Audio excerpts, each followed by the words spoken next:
Back on Mohari Devi Tapadia Girls College YouTube channel. In this class, we are going to talk about metaphysical poetry or metaphysical school of poetry. So, this particular term, metaphysical poetry, is in BA first year student syllabus of MDS University of English Literature paper 1, but it's also important for every literature student. So, let's begin with metaphysical poetry or metaphysical school of poetry. Metaphysical poets. ये जो है ये आपके BA first year के जो students हैं specially MDS university के उनके सिलेबस में है, बट ये टर्म हिडन है। हिडन कैसे है? क्योंकि आपके सिलेबस में पर्टिकुलर मेटाफिजिकल पोएट्स या मेटाफिजिकल स्कूल ऑफ पोएट्री ऐसा कुछ नाम नहीं आया है, पर कुछ ऐसे पोएट्स हैं, 3 और 4 पोएट्स ऐसे हैं जो आपके सिलेबस में उनकी पोएम्स है और उनकी पोएम जो है वो मेटाफिजिकल पोएम्स है, वो मेटाफिजिकल पोएट्स हैं। वो जो 4-5 जो आपके सिलेबस में पोएट्स दिए हुए वो मेटाफिजिकल पोएट्स हैं। तो अगर हमें उन पोएम्स को समझना है, उन पोएट्स के बारे में जानना है, तो उससे पहले हमें ये टर्म मेटाफिजिकल पोएट्री या मेटाफिजिकल स्कूल ऑफ पोएट्री पता होनी चाहिए। इसलिए मैंने स्पेशली आपके लिए ये वीडियो बनाया है कि आप जब पोएम पढ़ो तो आप कंफ्यूज नहीं हो कि ये कौन से पोएट्स आ गए, ये मेटाफिजिकल पोएट्स कौन से हैं या मेटाफिजिकल स्कूल ऑफ पोएट्री क्या होती है, हमें नहीं पता है। क्योंकि हम बेसिक अगर क्लियर कर लेंगे तो उसके बाद हम 1 बाय 1 हमारी पोएम्स को कवर करते जाएंगे। इसीलिए मैंने ये मेटाफिजिकल स्कूल ऑफ पोएट्री या मेटाफिजिकल पोएट्स पे वीडियो बनाया है। तो अब आप देखो मेटाफिजिकल पोएट्स कौन है। मेटा मीन्स अबव और beyond, physical means physical world, ठीक है। मेटा मतलब बियॉन्ड या अबव, तो मेटाफिजिकल का मतलब है beyond the physical world, above the physical world. That means these poets are written beyond the physical worlds. जो मेटाफिजिकल पोएट्स हैं वो बियॉन्ड द फिजिकल वर्ल्ड लिखते हैं। कहने का मतलब इनका लिखने का तरीका बिल्कुल ही डिफरेंट है। ये बियॉन्ड द फिजिकल वर्ल्ड लिखते हैं, मीन्स ऐसा कुछ लिखते हैं जिनका कोई आंसर ही नहीं है ना, जिनका कोई आंसर ही नहीं है, जो हम अगर उनकी पोएम पढ़ेंगे तो हम खुद कंफ्यूज हो जाएंगे, या फिर ये ऐसी चीज़ों का कंपैरिजन करते हैं जिनका कोई कंपैरिजन पॉसिबल ही नहीं है। कहने का मतलब कि these poets are very intellectual poets. ये जो पोइट्स हैं वो बहुत इंटेलेक्चुअल है, उनमें बहुत विट है, बहुत ज़्यादा बुद्धि है, वो बहुत स्टाइल से लिखते हैं, बहुत ज़्यादा बुद्धि से लिखते हैं। ये बहुत इंटेलिजेंट पोइट्स हुए थे। ये हुए कब थे? देखो हमारे बीए फर्स्ट ईयर में Elizabethan age, neo classical as दोनों हैं, हमने पढ़ ली है। दोनों एज पे मैंने वीडियो बना दिया है, आप देख सकते हैं एलिजाबेथन एज या नियो क्लासिकल एज पे। तो ये कब आए थे पोएट्स? एलिजाबेथन एज के मतलब जस्ट बाद में। आप बोल सकते हैं कि एलिजाबेथन एज के टाइम में एकदम लेट रेनेसां में, रेनेसां चल रहा था तो लेट रेनेसां में ये पोएट्स आए थे। जब एलिजाबेथन एज के बाद जब जेम्स फर्स्ट जो गद्दी पे बैठा था उसके टाइम में ये पोएट्स आए थे। तो ये ना तो न्यू क्लासिकल एज से बिलोंग करते हैं पूरी तरह और ना ही एलिजाबेथन एज से बिलोंग करते हैं। ये कब आए थे? जेम्स फर्स्ट के टाइम में आए थे, जब एलिजाबेथन फर्स्ट जब क्वीन थी उसके बाद में जब जेम्स फर्स्ट किंग बना था। तो इनको लेट रेनेसां पोएट्स भी बोला जाता है, ठीक है। देखो ये जो टर्म है मेटाफिजिकल, ये कॉइन की थी literary critic and poet Samuel Johnson in his work lives of the most eminent English poets.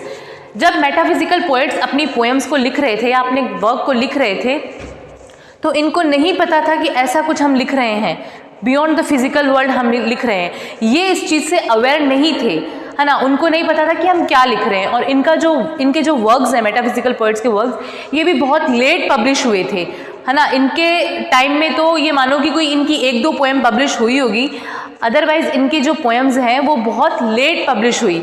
इनके खुद के जिंदा रहते हुए पोएम जो है पब्लिश नहीं हुई और मेटाफिजिकल टर्म जैसा कुछ आया नहीं था।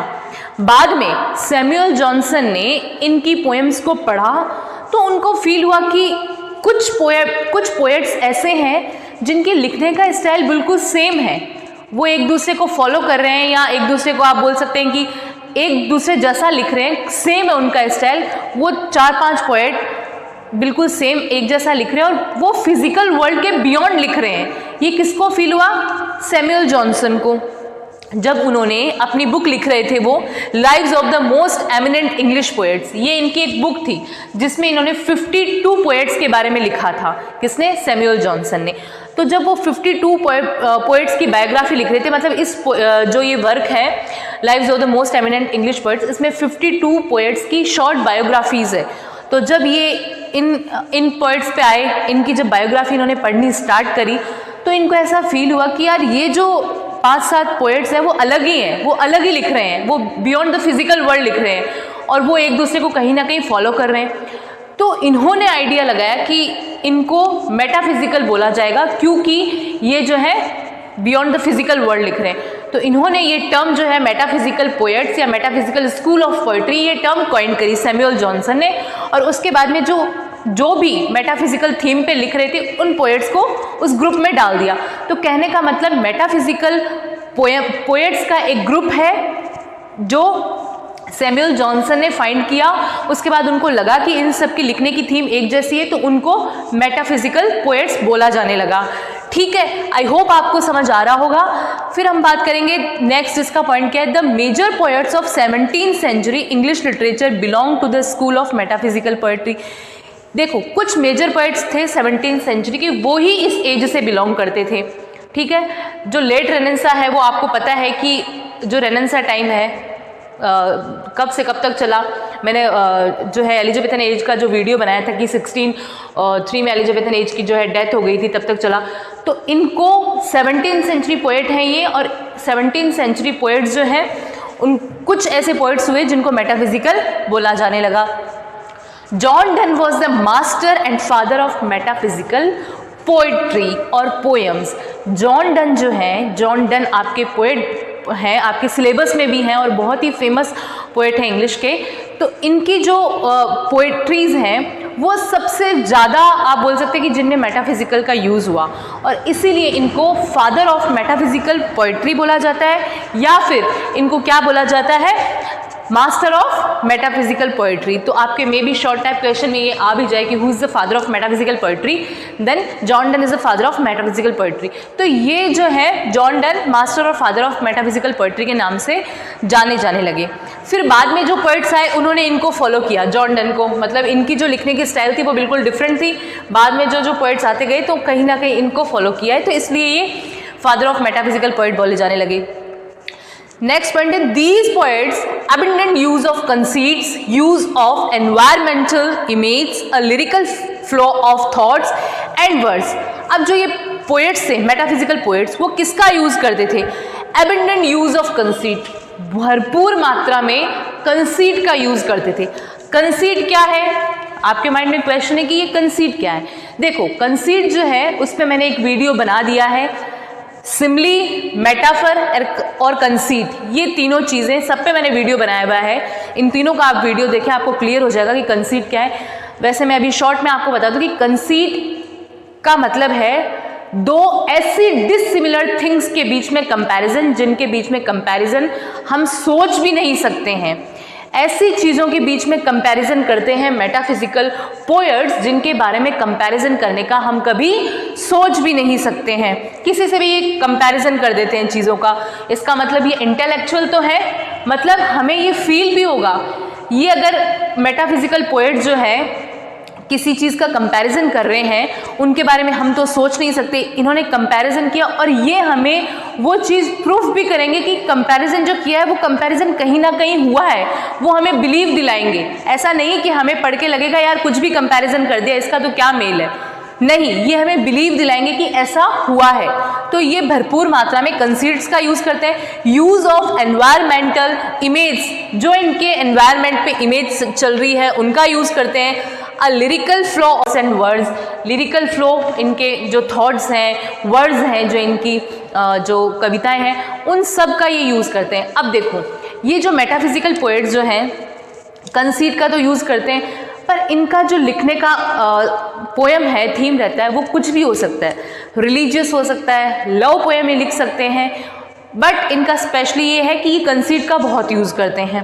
कंसीट क्या है, ये स्पेशल वीडियो जो आप देख लेना कंसीट पे जो मैंने बनाया हुआ है। नेक्स्ट पॉइंट है, इन 1920 टी.एस. एलियट जो है वो मॉडर्न एज के, आप बीए थर्ड ईयर में मॉडर्न एज पढ़ेंगे, विक्टोरियन और मॉडर्न एज के मेजर पोएट बोले जाते हैं टी.एस. एलियट। टी.एस. एलियट ने भी इनकी प्रशंसा करी है। T S. Eliot did much to establish the importance of the metaphysical school. इन्होंने भी इम्पोर्टेंस दी है मेटाफिजिकल स्कूल्स को। इन्होंने एक ऐसे लिखा था, ऐसे का नाम है द मेटाफिजिकल पोएट्स, जो कि 1921 में 1921 में पब्लिश हुआ। उसमें इन्होंने मेटाफिजिकल पोएट्स के बारे में लिखा है, उनको अच्छा माना है, उनकी प्रशंसा करी है।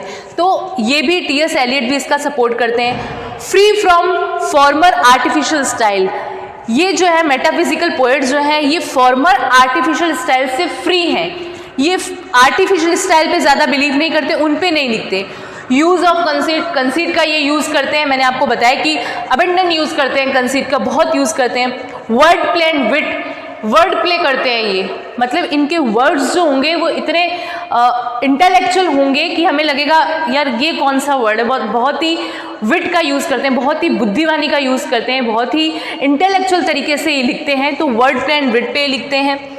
अब मेटाफिजिकल पोएट्स कौन कौन से हैं? John Donne, Andrew Marvell, George Herbert, Richard Crashaw, Henry Vaughan, Abraham Cowley, Thomas टेंस, John Cleveland, Richard Leigh, Edward Benlowes, ये जो हैं ये सारे मेटाफिजिकल पोएट्स के नाम से जाने जाते हैं। कुछ पोएट्स हैं ये जिनके नाम मैंने लिख दिए हैं, ये स्पेशली मेटाफिजिकल पोएट्स के नाम से जाने जाते हैं। अब इनकी ऐसे तो बहुत सारी पोएम्स हैं एग्जाम्पल के थ्रू, बट मैंने यहाँ दो पोएम का नाम लिखा है। एक तो है द फ्ली, जो कि जॉन डन की है, जो फादर ऑफ मेटाफिजिकल हैं, उनकी पोएम है द फ्ली, और एक द रिट्रीट, ये पोएम है। तो ये जो रिट्रीट है वो तो आपके सिलेबस में भी है शायद बीए फर्स्ट ईयर के एमडीएस यूनिवर्सिटी के। अब देखो इन्होंने इसमें कैसे कंपैरिजन किया है। जो फ्ली पोएम है ना जॉन डन की, वो एक गुड एग्जाम्पल है मेटाफिजिकल का। कैसे? फ्ली मीन्स कोई भी मक्खी, ठीक है। अब ये कैसे कंपैरिजन कर रहे हैं आप सोचो। इन्होंने इस जो पोएम है फ्ली में क्या बोला है, ये एक लव पोएम बोल सकते हैं कि आप एक लव पोएम है। इसमें जो लवर है वो अपनी बिलव्ड को बोल रहा है, प्रपोज कर रहा है, वो मना कर रही है।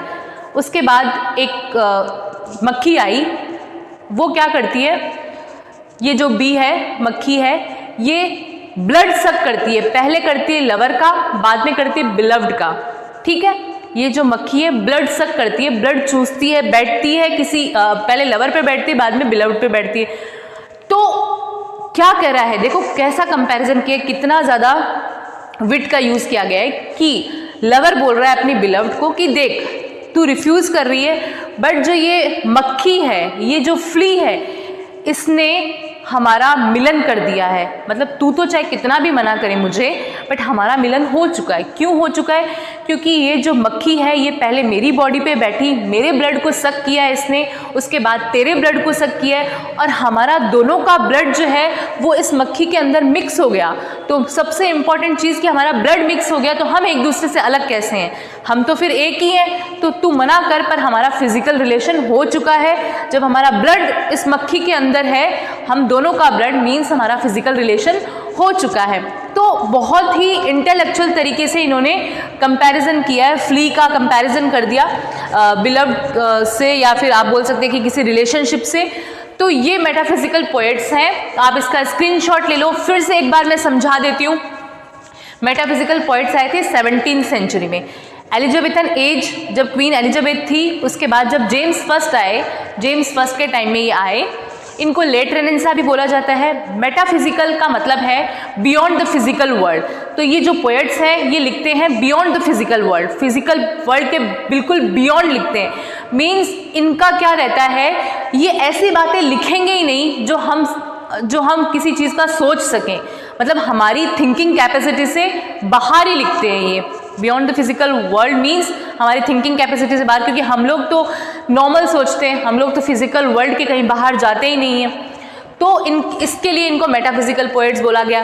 ये जो टर्म है मेटाफिजिकल, वो कॉइन की थी सैमुअल जॉनसन ने। इनकी बुक जो थी lives of the most eminent English poet, जिसमें इन्होंने 52 पोएट्स के बारे में बोला है, उसमें इन्होंने मेटाफिजिकल पोएट्स को रखा और इन्होंने पहचाना कि ये मेटाफिजिकल पोएट्स हैं, ये बियॉन्ड द फिजिकल वर्ल्ड लिख रहे हैं। तो इन्होंने क्या किया, इन्होंने इस मेटाफिजिकल टर्म को कॉइन किया, ठीक है। और जॉन डन जो है इस मेटाफिजिकल पोएट्री के फादर माने जाते हैं, क्योंकि ऐसा माना जाता है कि इन्होंने जो है सबसे पहले मेटाफिजिकल का एक तरह से थीम रखा।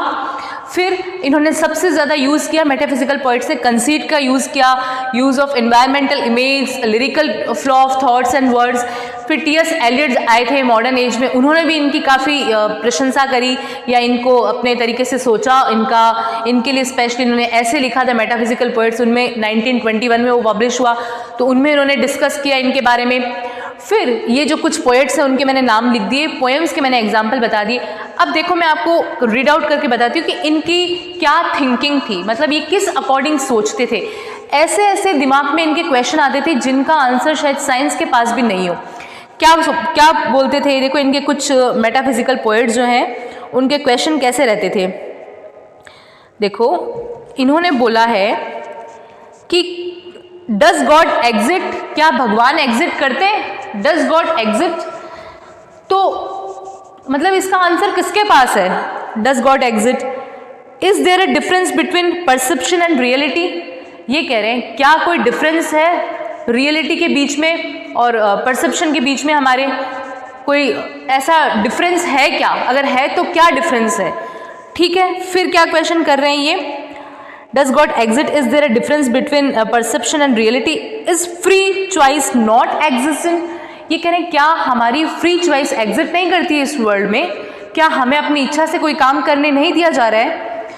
अगर नहीं दिया जा रहा है, सब कुछ फिक्स है, तो क्या कैसे फिक्स है ये, या फिर फेट प्री डिटरमाइंड, तो क्या हमारा भाग्य पहले से डिटरमाइंड है, पहले से निश्चय किया हुआ है। ये इनके क्वेश्चन से, ये इनके थॉट प्रोसेस में इनके क्वेश्चन आते थे, क्या भगवान इस दुनिया में है, क्या ऐसा हो रहा है, क्या हमारे को फ्रीडम नहीं है, अगर फ्रीडम नहीं है तो क्या हमारा भाग्य पहले से लिखा जा चुका है, और लिखा जा चुका है पहले से भाग्य, इसका मतलब हम अपनी इच्छा से कुछ नहीं कर रहे हैं, अगर हम एक कदम भी चल रहे हैं इसका मतलब ये हमारे भाग्य में है।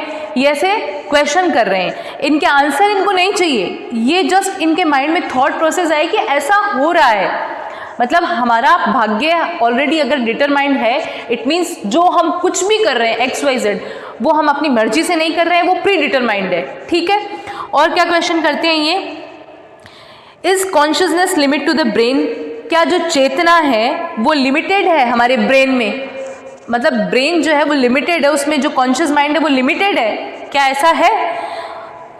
तो ये सारे इनके क्वेश्चन होते थे इस टाइप के, बहुत ही इंटेलेक्चुअल क्वेश्चन जिनका आंसर शायद ही कोई इजीली दे पाए। अब किसी से पूछ ले चाहे क्या भगवान है, तो ठीक है सब अपना अपना आंसर देने का ट्राई तो करेंगे, बट उसको कोई प्रूफ नहीं कर सकता है ना, ये नहीं लिख सकता कि हैंस प्रूफ, नहीं लिख सकता।